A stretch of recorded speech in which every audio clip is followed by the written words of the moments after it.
बिस्मिल्लाहिर्रहमानिर्रहीम इय्याक नअबुदु व इय्याक नस्तईन। तमाम पाकिस्तानियों को अस्सलाम वालेकुम। इंशाअल्लाह 21 सितंबर को लाहौर में मीनार पाकिस्तान के मकाम पर एक जलसा हो रहा है और जिसका मकसद जो है वो हकीकी आज़ादी है। हमारे आबा और अजदाद ने अपनी जानी और माली कुर्बानियाँ दे के पाकिस्तान हासिल किया और आज वो वक्त आ गया है कि हम माफिया से, इन करप्ट टोलों से और इन मैंडेट चोरों से अपनी हकीकी आज़ादी लें और उसके लिए आप सब ने निकलना है। इमरान खान ने हमेशा कहा आपको कि आपने घबराना नहीं है। मैं इस हुकूमत से कह रहा हूँ, मैंडेट चोर हुकूमत से, कि आपने घबराना नहीं है। इंशाअल्लाह पूरा पाकिस्तान निकलेगा और पख्तूनख्वा के वहां से मैं मुखातिब हूँ। आपने भरपूर तरीके से निकलना है।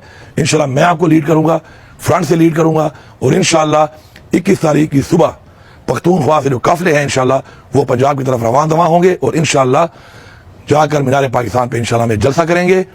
और वो वक्त आ गया है कि हमने अब फैसला करना है कि हमने अपने बच्चों के लिए, अपने आने वाली नस्ल के लिए आज़ादी लेनी है या इन चोरों, लुटेरों, माफियाज और मैंडेट चोरों के हवाले उनको करके उनको गुलाम बनाना है। इंशाअल्लाह हम आज़ाद हैं और इंशाअल्लाह हम आज़ाद रहेंगे और अपनी आज़ादी के लिए हम इमरान खान के साथ थे, इमरान खान के साथ हैं और इंशाअल्लाह इमरान खान के साथ रहेंगे। इंशाअल्लाह 21 तारीख को फिर एक इंशाअल्लाह अमल और इंशाअल्लाह इस पर बात होगी कि हमने क्या करना है, किस तरीके से करना है और इंशाअल्लाह हम इमरान खान को आज़ाद करवाएंगे और हम पाकिस्तान को इन माफिया से इंशाअल्लाह आज़ाद कराएंगे। आप सबका बहुत शुक्रिया।